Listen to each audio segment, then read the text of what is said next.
Shalom doesn't mean peace, it means wholeness. And this single Hebrew word changes what Isaiah 53, Jeremiah 6, Romans 5, and over 250 other passages are actually saying. The first time shalom appears is Genesis 29:6. Jacob arrives at a well and asks about his uncle. Ha shalom lo. Is there shalom for him? No translator has rendered this, is he at peace? The question would be absurd. Jacob is asking, is he whole? His health, his flocks, his household, his standing with God? Is everything as it should be? The word was never about an inner feeling. It was always about the total condition of a life. In Judges 19, an old man finds a traveler stranded at night and says, Shalom to you. Let me supply all your needs. Shalom here is the active provision of shelter, food, and protection, wholeness enacted. In 1 Samuel 25, David sends messengers to Nabal with a threefold blessing. Shalom to you, shalom to your house, shalom to all that you have. Personal, domestic, material, every dimension under God's blessing. Most people read peace and picture silence, a still lake. But shalom is not the absence of something. It's the presence of something. The Hebrew root shin-lamed-mem carries the idea of completion, of payment rendered. When Solomon finishes the temple, the text says the house was completed. Shalem, the same root. Shalom is the noun form of a verb that means to make whole, to finish, to restore to an original, uncorrupted state. This is why Jerusalem carries shalem in its very name. Yerushalayim, foundation of shalom. Here is what almost everyone overlooks. Shalom never describes a private spiritual state. It is always relational, always structural, always tied to the condition of the whole. The Aaronic Blessing in number 6 is the most concentrated expression of shalom theology in the Pentateuch. 3 couplets, each intensifying, protection, favor, and the culmination. The Lord lift up his countenance upon you and give you shalom. The verb is sim, to place, to set, to establish. God doesn't wave shalom over you. He places it into the structure of your existence as something real, something weighty. Psalm 34 commands, seek shalom and pursue it. 2 verbs. Seeking turns the eyes. Pursuing engages the feet. The psalmist uses rodef, the same verb that describes a warrior chasing an enemy. You cannot chase tranquility, but wholeness, the restoration of what's broken that you can run after with everything you have. Proverbs 3, wisdom's paths don't lead to shalom,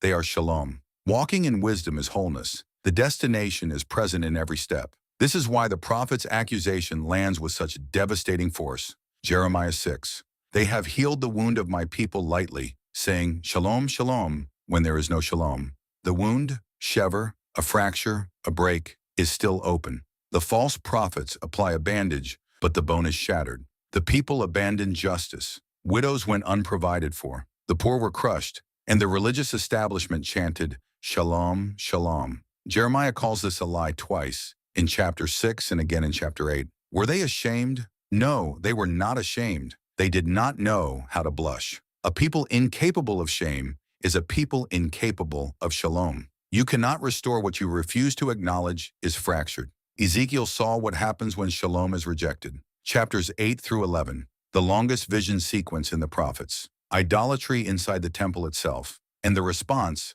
the kavod, the glory of God, and begins to move. Agonizingly slow. From the cherubim to the threshold. From the threshold to the east gate. From the east gate to the Mount of Olives. Each pause a question. Will you turn?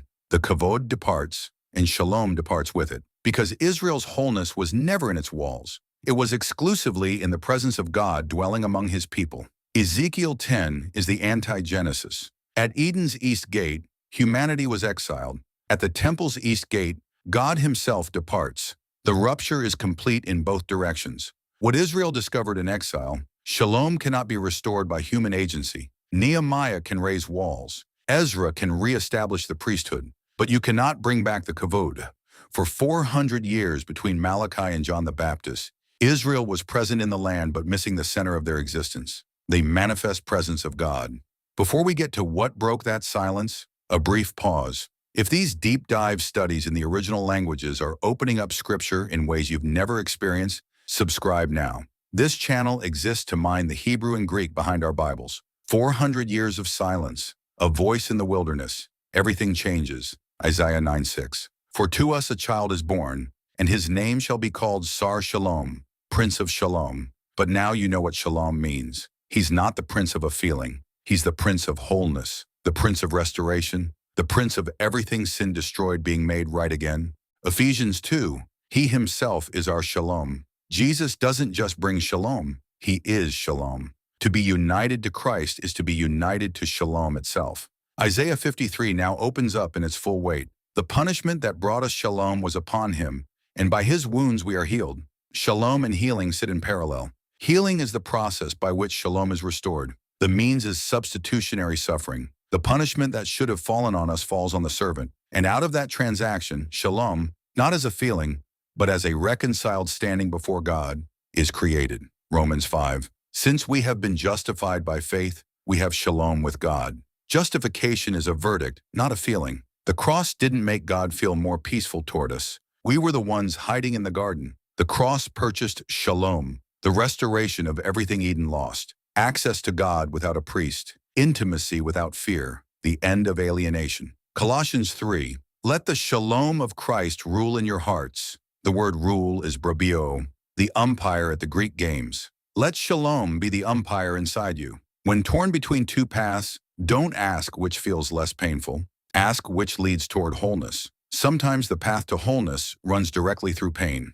Philippians 4. The shalom of God will guard your hearts and your minds. The verb is phrorio, a military term for posting a garrison, not a feeling, a defensive force standing sentry over the most vulnerable parts of you. Jesus said it in John 14. Shalom I leave with you, my shalom I give to you.